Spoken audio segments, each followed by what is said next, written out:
Hello everybody. आज से हम प्लांट पैथोलॉजी पढ़ेंगे। प्लांट पैथोलॉजी हम कहाँ से पढ़ने वाले हैं? अभी fundamentals of agriculture by Arun Katyayan. आज के लेक्चर में हम उसकी कंप्लीट हिस्ट्री को कवर करेंगे प्लांट पैथोलॉजी के। So let's start our lecture. ये प्लांट पैथोलॉजी, प्लांट पैथोलॉजी या फिर उसको हम फाइटोपैथोलॉजी भी बोलते हैं, वो 3 वर्ड से मिलकर बना है, phyton, pathos and logos. Phyton means होता है प्लांट, पैथोज मीन्स होता है एलिमेंट्स एंड लोगोस मीन्स होता है नॉलेज। डिजीज़ का डिफिनीसन है। डिजीज़ क्या है? माल फंक्शनिंग या अल्टरेशन है किसी भी बायोलॉजिकल प्रोसेस में जो कि लिविंग ऑर्गेनिज्म में हो रहा है और जिससे कि उस ऑर्गेनिज्म को इरिटेशन हो, कंटिन्यूस इरिटेशन हो, तो उसी कंडीशन को हम डिजीज़ बोलते हैं। अब यहाँ से हिस्ट्री स्टार्ट हो रही है। सबसे पहले साइंटिस्ट का नाम आता है, एंशियंट इंडियन राइटर थे शूरपाल। उन्होंने सबसे पहला बुक लिखा था वृक्ष आयुर्वेद, जिसमें उन्होंने डिटेल में डिजीज़ के बारे में बताया था। उसी बुक में उन्होंने प्लांट डिजीज़ को क्लासिफाई करा था इंटरनल डिजीज़ और एक्सटर्नल डिजीज़ में। ओके, यह है उनका लिखा हुआ book Vriksha Ayurveda, written by Surapala. Hope it's clearly visible to you. उसके बाद नेक्स्ट साइंटिस्ट आते हैं थियोफ्रास्टस, जिन्हें हम फादर ऑफ बॉटनी भी बोलते हैं। वो एरिस्टोटल के स्टूडेंट थे। उन्होंने बुक लिखा इंक्वायरी इनटू प्लांट्स। उसमें उन्होंने अपने पर्सनल ऑब्जर्वेशंस बताए थे रिगार्डिंग प्लांट डिजीजेज। यह है थियोफ्रास्टस की लिखी हुई book inquiry into plants. Hope it's visible to you. Let's continue further. फिर उसके बाद मोस्ट इंपॉर्टेंट साइंटिस्ट आते हैं लेवेनहुक। उन्होंने माइक्रोस्कोप इन्वेंट करा था 1675 में। ये इलेक्ट्रॉन माइक्रोस्कोप नहीं है, ये सिंपल माइक्रोस्कोप है, सिर्फ 2 लेंस को कंबाइन करके बनाया गया था। उसके बाद लेवेनहुक ने फर्स्ट लिविंग सेल को डिफाइन करा था, यानी बैक्टीरियल सेल को डिस्क्राइब करा था 1863 में। ओके, फिर उसके बाद एक इम्पॉर्टेंट इटालियन बॉटलिस्ट आते हैं पीए माइकल। माइकल ने फर्स्ट टाइम स्टडी करी थी फंजाई पे। ओके, देन एक साइंटिस्ट टीलेट, उन्होंने अपना रिसर्च पेपर पब्लिश किया था बंट और स्ट्राइकिंग स्पॉट ऑन व्हीट के ऊपर, जो कि पब्लिश हुआ था 1755 में। उसमें उन्होंने प्रूव करा था कि व्हीट सीड्स जिस पे ब्लैक पाउडरी मास लगा हुआ है उसमें डिजीज़ कॉज करने की ग्रेटर पोटेंसी है। ये ब्लैक पाउडरी मास दिख रहा है ना आपको, यही होता है बंट। इसमें डिजीज़ कॉज करने की पोटेंसी यानी कैपेसिटी ज़्यादा होती है, ऐसा टिल्थ ने प्रूव करा था अपने पेपर में। उसके बाद इंपॉर्टेंट साइंटिस्ट आते हैं प्रीवोस्ट। उन्होंने इन द ईयर 1807 प्रूव करा था कि व्हीट बंट डिजीज़ कॉज होता है फंगस के द्वारा। ये ब्लैक पाउडरी मास जो इन्होंने बोला टीलेथ ने, उसको इन्होंने प्रीवोस्ट ने बताया कि वो फंगस है। और उन्होंने ही प्रीवोस्ट ने डिस्क्राइब करा life cycle of bunt fungus. Bunt fungus के लाइफ साइकिल को भी आप देख लीजिए थोड़ा सा। 2 फेजेस में डिवाइडेड होता है, सेक्सुअल साइकिल और एसेक्सुअल साइकिल। ओके, ये सब प्रीवोस्ट ने ही बताया। फिर उसके बाद एक इम्पॉर्टेंट साइंटिस्ट आते हैं एंटोन डिवेरी। उन्होंने कंफर्म करा था प्रीवोस्ट के फाइंडिंग्स को। ओके, डिवेरी ने ही स्टडी करा था late blight disease of potato पे भी। और डिवेरी अपने इस स्टडी से कंक्लूड करे थे कि micro organisms play a very important role in plant diseases. Okay, plant diseases में माइक्रो ऑर्गेनिजम्स का रोल बहुत इंपॉर्टेंट होता है। इसके अलावा डिवेरी ने डिस्कवर करा था heteroecious nature of rust fungus. उन्होंने रस्ट फंगस पे काम कर रहे थे वो, तो उन्होंने रस्ट फंगस के बारे में बताया था कि हेट्रोसियस, अब बॉडी यानी थैलाई, थैलाई यानी कि बॉडी स्ट्रक्चर 2 तरह का होता है, एक होमोसियस और एक हेट्रोसियस। होमोसियस में सेम ही इंडिविजुअल पे या सेम ही थैलाई पे mail and female reproductive organ होगा तो वो होमोसियस होगा। हेट्रोसियस यानी कि एक इंडिविजुअल पे नहीं होगा, male and female reproductive thalli present होंगे, different male and female reproductive organ present होंगे डिफरेंट थैलाई पे। ओके, तो डिवेरी ने बताया था कि रस्ट फंगस का नेचर हेट्रोसियस होता है, यानी कि male and female reproductive organ different thalli पे प्रेजेंट होते हैं। थैलाई यानी सिंपली आप बोल सकते हैं बॉडी स्ट्रक्चर। उन्होंने डिस्क्राइब करा था डाउनी मिल्ड्यू का लाइफ साइकिल। और उन्होंने इंपॉर्टेंट इन्फॉर्मेशंस दिए थे लाइक कि इंजाइम का रोल क्या होता है होस्ट पैथोजन रिलेशनशिप में। होस्ट और पैथोजन जब इंटरेक्ट करते हैं तो उसमें इंजाइम का क्या रोल होता है। कोई भी पैथोजन किसी प्लांट पे जाएगा तो सबसे पहले वो सेलुलेज इंजाइम निकालेगा, उसके सेल वॉल को डैमेज करने के लिए हेमी सेलुलोज निकालेगा। हेमीसेलुलेज, ये हेमीसेलुलोज को डैमेज करेगा। सेलुलेज सेलुलोज को डैमेज करेगा। पैक्टिनेज, प्रोटीनेज, डिफरेंट एंजाइम्स वो निकालेगा। तो वो एंजाइम के इंपॉर्टेंस के बारे में बताए थे Anton de Bary. So because of his great contribution de Bary को फादर ऑफ माइकोलॉजी भी बोला जाता है। Who is the father of mycology? Anton de Bary. Okay. फिर एक साइंटिस्ट आते हैं जूलियस कून। उन्होंने 1855 में फर्स्ट बुक लिखी थी प्लांट पैथोलॉजी पे। प्लांट पैथोलॉजी पे फर्स्ट बुक जूलियस कून ने लिखी। ओके। उसमें उन्होंने इन्फॉर्मेशन दिए regarding role of fungi in plant diseases. Role of fungi in plant diseases. Therefore he is called as the father of modern plant pathology. कौन है? Julius Kuhn is called as the father of modern plant pathology. Then important German scientist आते हैं ब्रीफेल्ड। वो डिबेरी के को worker थे। उन्होंने discover करा था आर्टिफिशियल कल्चर किसके? माइक्रो ऑर्गेनिजम्स का। अभी तक तो हम माइक्रो ऑर्गेनिजम्स के रोल को पढ़ रहे थे डिफरेंट प्लांट में, बट ब्रीफेल्ड ने बताया कि हम माइक्रो ऑर्गेनिजम्स को आर्टिफिशियली भी कल्चर करा सकते हैं, यानी आर्टिफिशियली हम उनको ग्रो करा सकते हैं। इस डिस्कवरी की वजह से स्टडी इन्फेक्शियस माइक्रो ऑर्गेनिजम्स का बहुत ईजी हो गया। हम आराम से इन्फेक्शियस माइक्रो ऑर्गेनिजम्स को कल्चर मीडिया में ग्रो कराएंगे और उनके लाइफ साइकिल को ईजिली ऑब्जर्व कर पाएंगे। In the late half of 19th century France में एक्सटेंसिव कल्टीवेशन होने लगा था ग्रेप्स का। क्यों कल्टीवेशन हो रहा था? वाइन बनाने के लिए। तो इसी में अमेरिका से यूरोप में डाउनी मिल्ड्यू आ गया 1874 में। तब प्रोफेसर मिलार्डेट जो कि फ्रांस के हैं, उन्होंने डिस्कवर करा था बॉर्डेक्स मिक्सचर को। बॉर्डेक्स मिक्सचर उन्होंने क्यों डिस्कवर करा था? यही डाउनी मिल्ड्यू को जो कि ग्रेप्स में लग जाता है उसको कंट्रोल करने के लिए। ओके। उन्होंने बॉर्डेक्स मिक्सचर डिस्कवर करा था डाउनी मिल्ड्यू को कंट्रोल करने के लिए। लेकिन यह Bordeaux mixture late blight of potato को भी कंट्रोल करने में बहुत इफेक्टिव साबित हुआ। Okay. Then in the year 1876 Louis Pasteur and Robert Koch, उन्होंने रिपोर्ट करा था कि एंथ्रेक्स डिजीज़ जो कि कैटल में होता है वो बैक्टीरिया से होता है, यानी कि anthrax disease is a bacterial disease. फिर अमेरिका के एक प्रोफेसर थे टीजे बुरील, उन्होंने फायर ब्लाइट जो कि एप्पल और पियर में होता है बताया कि वह भी बैक्टीरियल ओरिजिन के हैं, यानी कि एप्पल के और पियर के अंदर होने वाला जो फायर ब्लाइट डिजीज़ है वो भी बैक्टीरिया की वजह से ही होता है।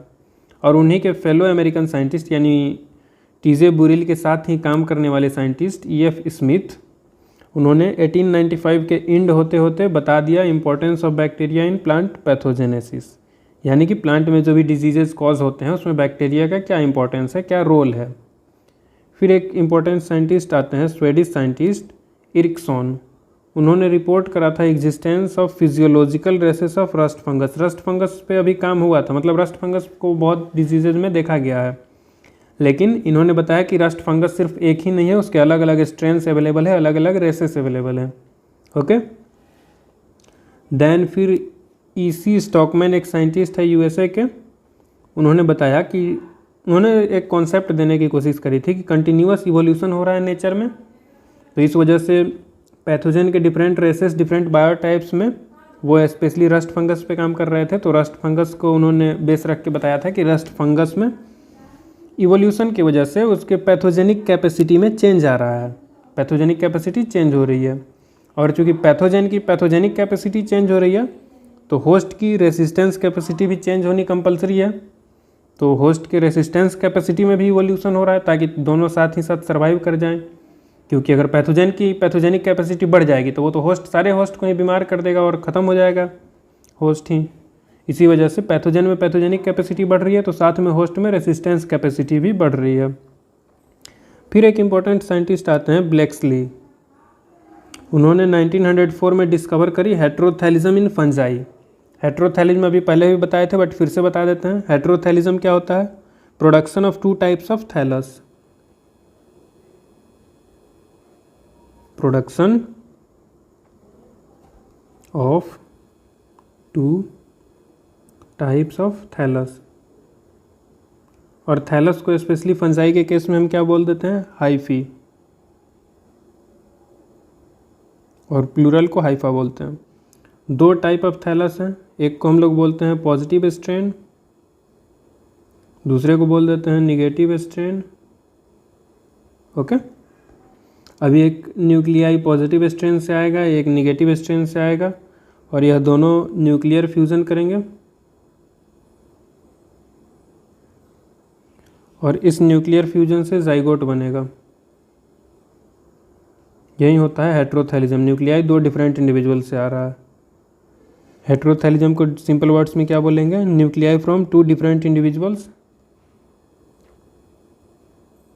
न्यूक्लियाई फ्रॉम टू, ये अलग कंसेप्ट है जो बुक में डिस्कस नहीं किया गया, तो आप लोग भी चाहें तो इसको अपने बुक में लिख सकते हैं। Nuclei from two different individual to form zygote. Zygote form करने के लिए न्यूक्लियाई दो डिफरेंट इंडिविजुअल से आ रहा है, तो उसी को हम क्या बोलते हैं? हेट्रोथैलिज्म बोलते हैं। Okay, let's erase it and proceed further. आगे हम बात करेंगे, ये हेट्रोथैलिज्म हो गया, और उन्होंने इन्फॉर्म करा था लाइफ साइकिल ऑफ फंगस के बारे में, जिसमें कि दो डिसिमिलर न्यूक्लियाई पार्टिसिपेट करते हैं। देख रहे हैं ना, एक पॉजिटिव स्ट्रेन से आ रहा है और एक निगेटिव स्ट्रेन से आ रहा है। दो डिसिमिलर न्यूक्लियाई पार्टिसिपेट कर रहे हैं ना लाइफ साइकिल में। फिर उसके बाद हेट्रोकैरियोसिस, जिसका मतलब होता है coming together of dissimilar nuclei in a single fungal cell. वो अभी आपने जो देखा, हेट्रो यानी कि डिफरेंट, दो अलग अलग, कैरियोन में यानी कि न्यूक्लियस होता है, दो अलग अलग न्यूक्लियस का मिक्स होना हेट्रोकैरियोसिस। दो अलग अलग न्यूक्लियस आ रहे हैं एक सिंगल सेल में, उसी को बोलते हैं हेट्रोकैरियोसिस। यह डिस्कवर करा था बुर्गेफ ने। ओके, फिर एक इम्पॉर्टेंट साइंटिस्ट आते हैं फ्लूर, H.H. फ्लूर। उन्होंने 1955 में दिया था gene to gene hypothesis, explain करने के लिए डिजीज रेसिस्टेंस एंड ससेप्टिबिलिटी को। Let's see this in little bit more detail. तो हम ब्लू कलर ले लेते हैं। H.H. फ्लोर, पूरा नाम है हैरोल्ड हेनरी फ्लोर। वो वर्क कर रहे थे, कहाँ वर्क कर रहे थे? रस्ट ऑफ फ्लेक्स पे, रस्ट ऑफ फ्लेक्स पे वो काम कर रहे थे। उन्होंने क्या दिया था रस्ट ऑफ फ्लेक्स पे काम करते हुए? Gene to gene hypothesis. उसको समझने से पहले एक छोटा सा कॉन्सेप्ट देख लेते हैं। अभी हमने जो समझा था होस्ट एंड पैथोजन में क्या हो रहा है? कंटिन्यूअस इवोल्यूशन हो रहा है। होस्ट और पैथोजन एग्जिस्ट कर रहे हैं साथ साथ, एग्जिस्ट टुगेदर। तो इसमें कंटिन्यूअस इवोल्यूशन हो रहा है, क्योंकि इवोल्यूशन तो नेचर में हो रहा है, हर एक इंडिविजुअल में हो रहा है। इवॉल्व भी होते हैं, यानी कि इवोल्यूशन भी इसमें साथ साथ होगा। अगर पैथोजन के वायरुलेंसी में चेंज आएगा, इफ पैथोजन के वायरुलेंसी में चेंज आ रहा है, यानी कि डिजीज कॉजिंग कैपेसिटी में, तो होस्ट के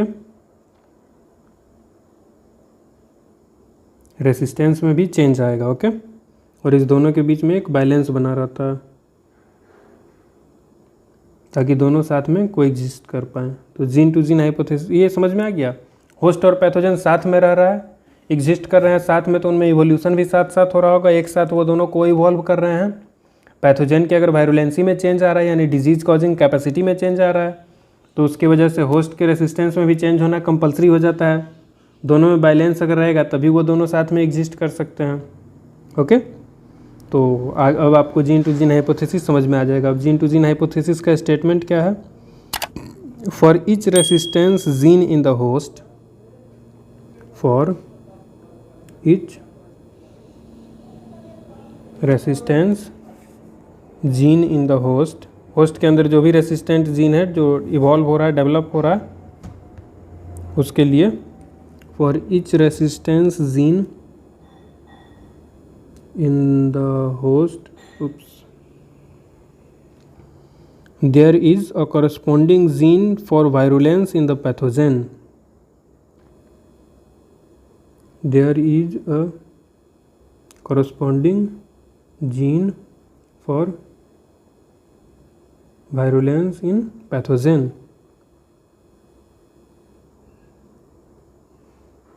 countering resistance and vice versa. Okay, gene के लेवल पे ही सारा खेल होता है।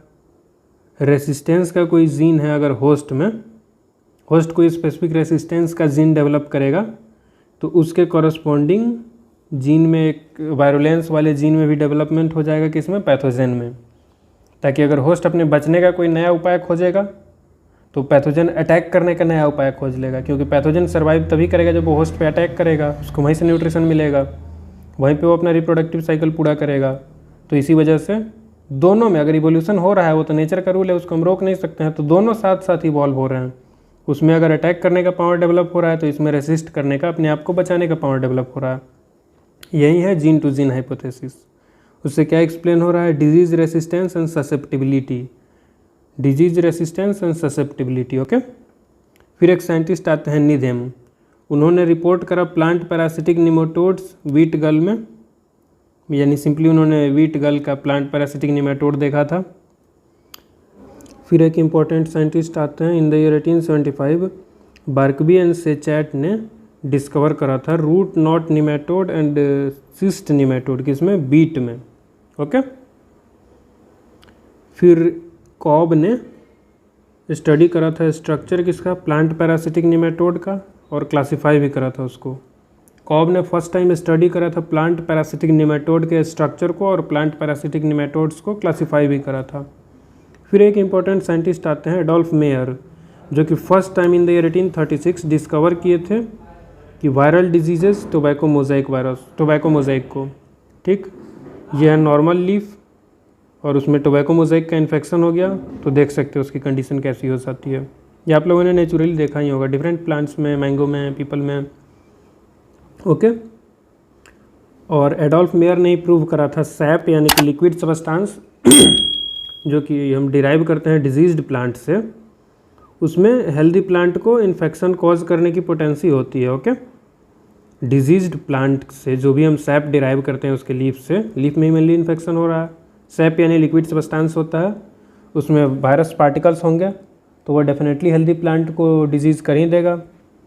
फिर एक इम्पॉर्टेंट साइंटिस्ट आते हैं F Smith in the year 1891, वो स्टडी कर रहे थे पीच येलो डिजीज़ के ऊपर, तो उससे उन्होंने कंक्लूड करा कि इसका पीच येलो डिजीज़ का जो इन्फेक्शन होता है वो ट्रांसमिट हो जाता है ग्राफ्टिंग और बडिंग करने पे भी। ग्राफ्टिंग या बडिंग करने में किसी भी एक पे भी अगर पीच येलो डिजीज़ है तो नेक्स्ट में भी ये इन्फेक्शन हो जाएगा, ऐसा बोला था एफ स्मिथ ने। फिर एक इम्पॉर्टेंट साइंटिस्ट आते हैं इवानोविस्की, इन द ईयर 1892 उन्होंने फाउंड करा था कि जो भी एजेंट टोबैको मोजाइक वायरस को कॉज, टोबैको मोजाइक डिजीज़ को कॉज कर रहा है, जो कि है टोबैको मोजाइक वायरस, तो वो बैक्टीरियल प्रूफ फिल्टर से फिल्टर नहीं हो पा रहा है, यानी बैक्टीरियल प्रूफ फिल्टर से वो पास करके चला जा रहा है और उस फिल्टर से बैक्टीरिया रुक जाता है, यानी कि वो जो भी ऑर्गेनिज्म है उसका साइज़ बैक्टीरिया से कम है। तो लिवेनोविस्की 1892 में बताए थे कि वायरस जो है वो स्मॉलर होते हैं बैक्टीरिया से। फिर एक इम्पॉर्टेंट साइंटिस्ट है बेजेरिंकी, इन द ईयर 1898 उन्होंने बताया कि टोबैको मोजाइक डिजीज़ जो कि माइक्रो ऑर्गेनिज्म से कॉज नहीं हो रहा है, यानी उनका कहना था कि कोई लिविंग ऑर्गेनिज्म ये कॉज नहीं कर रहा है, रेदर ये डिजीज़ कॉज हो रहा है कॉन्टेजियम वाइवम फ्लूइडम से, जिसको उन्होंने बाद में कहा कि वायरस से। उन्होंने बताया कि टोबैको मोजाइक डिजीज़ जो है वो कोई माइक्रो ऑर्गेनिज्म कॉज नहीं कर रहा है, वो डिजीज़ कॉज हो रहा है कॉन्टेजियम वाइवम फ्लूइडम से, यानी कि वायरस से। अब क्वेश्चन यहाँ पे आता है, तो वायरस क्या लिविंग नहीं है? आप लोग खुद कमेंट में बताइए वायरस लिविंग है कि नॉन लिविंग है। Okay, then in the year 1935 doctor Stanley ने ट्रीट करा था, जो सैप हम ऑब्टेन कर रहे हैं लीफ से, tobacco Mosaic virus infected leaf से जो सैप ऑब्टेन कर रहे हैं उस सैप को ट्रीट करा था स्टेनली ने NH4 का होल टू SO4 यानी कि अमोनियम सल्फेट से, और उन्होंने क्रिस्टलाइन प्रोटीन को ऑब्टेन करा था जो कि उस सैप में प्रेजेंट था। इसके लिए उनको नोबेल प्राइज़ मिला। कब था? 1946 में मिला था। किस में मिला था? नोबेल प्राइज़ इन केमिस्ट्री में मिला था। ओके, अब एक्चुअली मेनली उन्होंने प्रूव क्या करा था, वो वहीं बताए थे कि वायरस है properties between living and non living, virus living and non living के बीच का होता है। वायरस है property between living and non living. Okay, इन्होंने बस क्रिस्टलाइन प्रोटीन निकाला। देन फिर दो इम्पोर्टेंट साइंटिस्ट आते हैं, बाउडेन एंड पीरी। उन्होंने 1936 में प्रूव करा था कि crystalline powder Brucie stunt virus का, जो कि टोमेटो में इन्फेक्शन कॉज करता है, उसमें प्रोटीन भी होता है और न्यूक्लिक एसिड भी होता है। प्रोटीन तो होता ही है, ये तो इन्होंने भी बता दिया था, बट बाउडेन एंड पियरी ने बताया कि प्रोटीन के साथ साथ न्यूक्लिक एसिड भी होता है। फिर इलेक्ट्रॉन माइक्रोस्कोप का जब डिस्कवरी करा नॉल एंड रस्का ने 1932 में, तब एक साइंटिस्ट केन्स चाइटल, उन्होंने 1939 में इस इलेक्ट्रॉन माइक्रोस्कोप का यूज़ करके डिफरेंट शेप को स्टडी करा था किसके, वायरस पार्टिकल्स के। ओके, फिर उसके बाद दो साइंटिस्ट आए, गायरी एंड सैक्रम, 1956 में प्रूव करे थे कि न्यूक्लिक एसिड जो कि वायरस में प्रेजेंट है वही एक्चुअली इन्फेक्शन कॉजिंग एजेंट है। ओके, प्रोटीन से इन्फेक्शन नहीं होता है। फिर एक नया टर्म आया वायरॉइड, ये वायरस से भी छोटा होता है, इसमें सिर्फ न्यूक्लिक एसिड होता है, प्रोटीन कोट इसमें एब्सेंट होता है। यह वायरॉइड टर्म किसने दिया था, टियोडिनर ने दिया था। डिवॉइड ऑफ प्रोटीन कोट, ये वायरॉइड जो है उसमें प्रोटीन कोट एब्सेंट होता है और इसमें जो आरएनए होता है वो लो मॉलिक्यूलर वेट का होता है। इस बुक में इन्होंने हाई लिख दिया है गलती से, बट वो लो मॉलिक्यूलर वेट का होता है। ओके, फर्स्ट वायरॉइड से कॉज होने वाला डिजीज़ जो डिस्कवर करा गया था वो था potato spindle tuber disease. Okay, फिर वायरस के बारे में थोड़ा सा जान लेते हैं। वायरस में न्यूक्लिक एसिड होता है और प्रोटीन होता है। न्यूक्लिक एसिड में या तो डीएनए होगा या आरएनए होगा, दोनों नहीं होगा, दोनों में से कोई एक होगा, और उसके बाहर एक आउटर कवरिंग होगा। इधर न्यूक्लिक एसिड हो जाएगा और उसके बाहर ये प्रोटीन कोट होगा। ओके, अब डिफरेंट वायरस के शेप्स को देखते हैं। ओके, जैसे इस शेप को देखिए, ये कौन सा वायरस है, ये सारे वायरसेस हैं अलग अलग शेप के। ये है HIV वायरस, एड्स कॉज करने वाला। ये कौन सा वायरस है, इबोला वायरस। ओके, ये कौन सा वायरस है, बैक्टीरियोफेज, जो कि एनिमल्स में इन्फेक्शन कॉज करता है। इसमें यहाँ पे न्यूक्लिक एसिड होता है, यहाँ यहाँ यहाँ। ये कौन सा वायरस है, एडिनो वायरस। ये है एडिनो वायरस, और ये इन्फ्लुएंजा वायरस है, इन्फ्लुएंजा डिजीज़ कॉज करता है। ओके, वायरस के बारे में हमने थोड़ा सा समझा। अब एक टर्म आता है लाइपो, वायरस से पहले लाइपो लग गया। लाइपो वायरस में नॉर्मल वायरस वाला सब कुछ होगा, साथ में लिपिड हो जाएगा, यानी कि न्यूक्लिक एसिड होगा, इधर डीएनए और आरएनए, साथ में प्रोटीन की कवरिंग होगा और लिपिड भी होगा साथ में। फिर एनिमल वायरस में मेनली डीएनए होता है। वायरस में तो डीएनए आरएनए दोनों हो सकता है, बट स्पेसिफिकली अगर एनिमल वायरस बोले तो उसमें डीएनए प्लस प्रोटीन कोट होगा। और एनिमल वायरस का एग्जाम्पल क्या है, ये बैक्टीरियोफाज, अभी देखा ना। फिर प्लांट वायरस, एनिमल वायरस में डीएनए है तो बचा क्या, आरएनए, तो आरएनए हो जाता है प्लांट वायरस में क्या हुआ, आरएनए प्लस प्रोटीन। उनके यहाँ न्यूक्लिक एसिड की जगह पे आरएनए होगा, एनिमल का वायरस रहता तो डीएनए होता, और प्रोटीन इन्वेलप, ये प्रोटीन कवरिंग होता है। स्पाइक्स भी लगे होते, कोरोना में भी स्पाइक्स थी, आपने देखा था, न्यूज़ में बहुत दिखा रहा था। फिर वायरॉइड वायरस से भी छोटा होता है, इसमें सिर्फ न्यूक्लिक एसिड होता है। न्यूक्लिक एसिड में भी आरएनए लो मॉलिक्यूलर वेट वाला होता है, primitive type of nucleic acid होता है वायरॉइड में। ओके, प्लांट वायरॉइड में क्या होता है, सिर्फ आरएनए होता है। डीएनए का full form deoxyribo nucleic acid, RNA का full form ribo nucleic acid. अब एक टर्म आ रहा है प्लाज्मिड, उसको हम इपीसोम भी बोलते हैं। प्लाज्मिड क्या होता है, मेनली सर्कुलर ही होता है। Plasmid circular extra chromosomal fragment found in the bacterial cell. ये मान लीजिए बैक्टीरिया का सेल है तो उसका यहाँ पे जीनोम होगा न्यूक्लियर रीजन में, फिर एक्स्ट्रा सर्कुलर क्रोमोसोम उसके साइटोप्लाज्म में फ्लोट करते रहते हैं, उसी को बोलते हैं हम प्लाज्मिड। ये प्लाज्मिड का अच्छा डायग्राम देख लीजिए आप। प्लाज्मिड में 3 चीज़ें कंपलसरी है, एक तो ओरिजिन ऑफ रिप्लिकेशन, जिसको हम ORI साइट भी बोलते हैं। ठीक, यहाँ से रिप्लिकेशन स्टार्ट होता है। प्लाज्मिड को हम mainly as a vector use करते हैं, यानी एक डीएनए के फ्रेगमेंट को दूसरे ऑर्गेनिज्म में भेजने के लिए हम प्लाज्मिड को एज अ वेक्टर यूज़ करते हैं। उसमें एक एंटी रेसिस्टेंस साइट भी होगा, एंटीबायोटिक रेसिस्टेंस एंटीबायोटिक रेसिस्टेंस, अच्छे से लिख देते हैं,